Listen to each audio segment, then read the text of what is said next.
account seems to give us a creation of many animals of various kinds. In fact, the kinds were the emphasis of that passage. But when it comes to mankind, God created one of each, male and female. And then from that, they are to, in fact, multiply and fill the earth. This filling of the earth and this multiplication is actually the first stage of man beginning to reflect the glory of God, reflect who God is. And I think that's the main purpose of mankind, is to glorify Him. In glorifying God, we reflect something of who He is, something of His being, of His character. He is life. He is absolute life. He is ultimate life.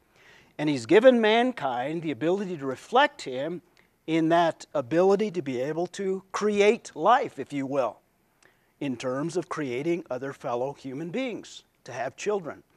So that's part of the creation mandate. In fact, the two aspects of this creation mandate is this family aspect, where we have the ability to create something, an entity, and we create children after our image, something like God has created man after His image. So that's that first aspect. Now, I'm not going to go into a lot of detail here because I think we're familiar with that whole family area. It's the next aspect that I want to focus on because I think it's not spoken of very often in the church or elsewhere. So let's talk about that second aspect in the creation mandate, this idea of ruling. What is that all about? Well, let's take a look at some of the terms. In verse 28, it says, "And subdue it, and rule over the fish of the sea, and over the birds of the sky, and over every living thing that moves on the earth."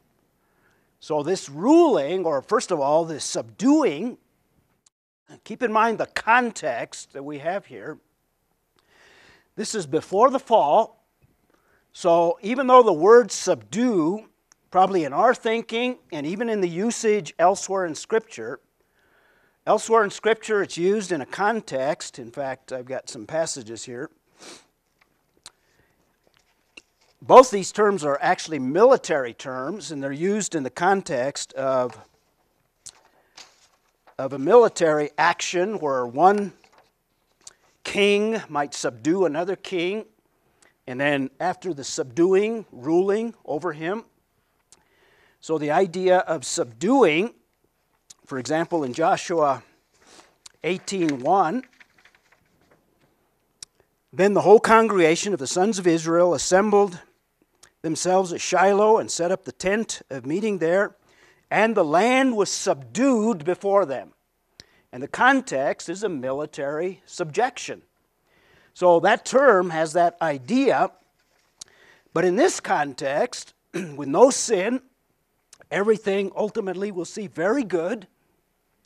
The idea doesn't have a negative context or a negative idea.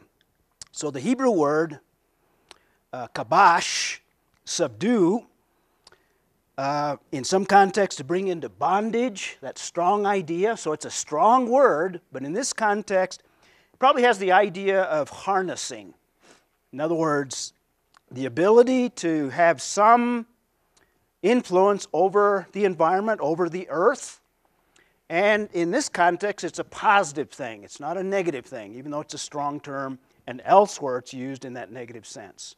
But it's probably not in the negative sense in this context because this is before the fall. Does that make sense? So we're going to look at some of these implications of that.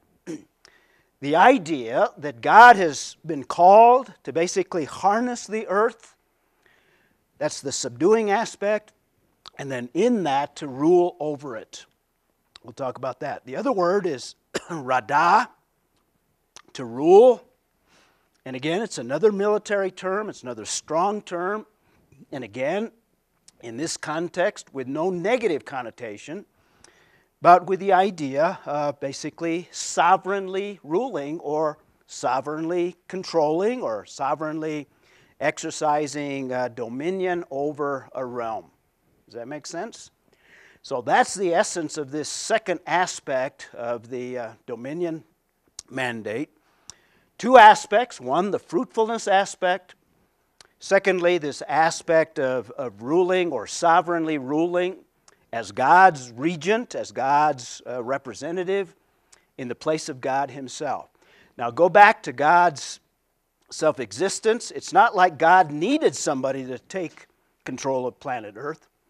This was God's decision, God's choice, God's desire. God simply chose that we would in fact be delegated, so it's a tremendous privilege to be able to do that. So this is what God would design for us, and in that we would reflect something of His glory.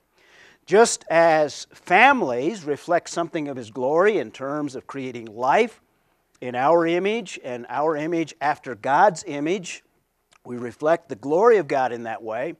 So also in the creation mandate, the second aspect, God is sovereign over all things and has delegated a portion of that sovereignty to mankind to exercise over the earth. Now that was interrupted by sin, and we'll look at that in a moment. So that's essentially the creation mandate.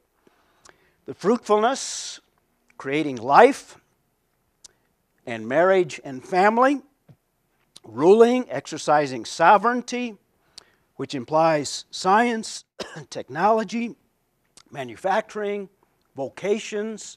These are all aspects of this creation mandate. And it has some interesting implications that we'll look at.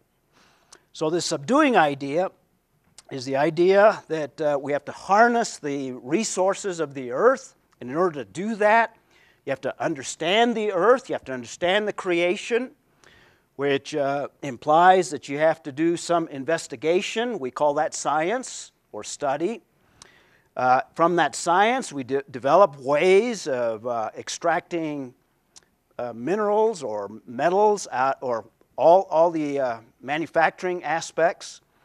We call that technology, and then going into utilizing those materials in such a way they become useful in the culture. This is part of what God has granted us to do. That's why mankind develops all the things that we develop. That's why animals do not. We are separate and distinct. And in fact, it's part of our calling. It's part of what God has designed us to do. And in that, we show creativity. We display something of the creativity of the Creator. And God has given different people different abilities to do different things in different realms, in different areas. And in that, we should reflect the glory of God. And when we do that, and when we verbally give Him credit and acknowledge that He's the ultimate creator and the one with ultimate creativity, it brings glory to Him. So it involves the cultivating of crops, the developing of housing, involves education, communication, development of materials. It includes ability to get about the earth in travel, even including in our day space travel, computers ultimately, electronics, electricity, medical advances. So all of these areas, I think, are encompassed by this creation mandate. Now, mankind, even apart from Jesus Christ, obviously has this capability because this is what our culture has done and developed, and other cultures, the cultures after Noah, developed great civilizations. That was part of what God put in mankind. Now, unbelieving mankind does all of these things almost normally, almost naturally. It's part of the creation mandate, without giving glory to the Creator. But we, as believers, have a different calling and can utilize all these skills to give glory to the Creator.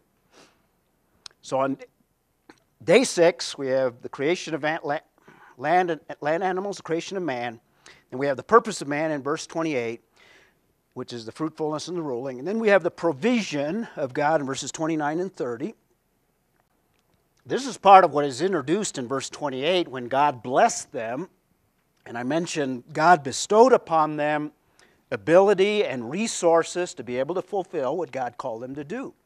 So it all begins with the whole production of food and the ability to utilize that in verses 29 and 30, as well as the realms in which God will operate in that sovereign role.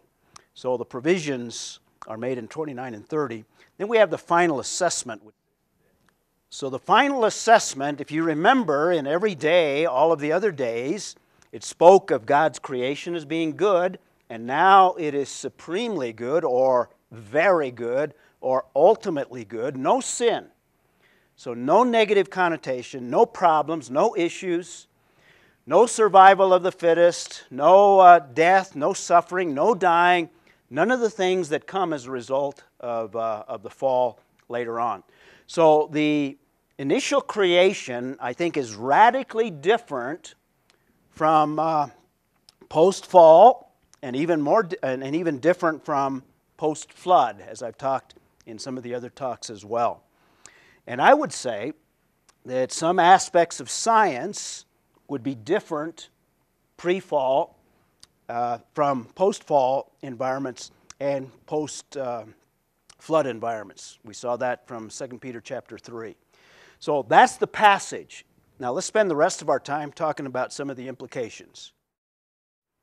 First of all, kind of the history of this mandate in terms of its impact over time. Obviously, there are effects of sin that need to be taken into account. First of all, the effects of sin. Because of sin, it appears that Adam forfeited some aspects of this creation mandate. Not entirely, but at least there were some aspects that now it's going to be far more difficult to be able to fulfill what God has instructed and given man in terms of a purpose.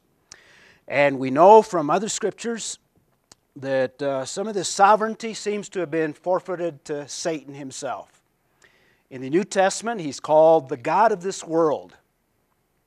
Man is not the God of this world or the sovereign of this world. He's not the Lord of this world anymore. So something was forfeited, something was lost, and it appears that the tempter of Genesis chapter 3 was given some aspects of rulership over the creation that mankind was initially given. So we've lost some aspects of it. Not entirely, and not totally, but some aspects.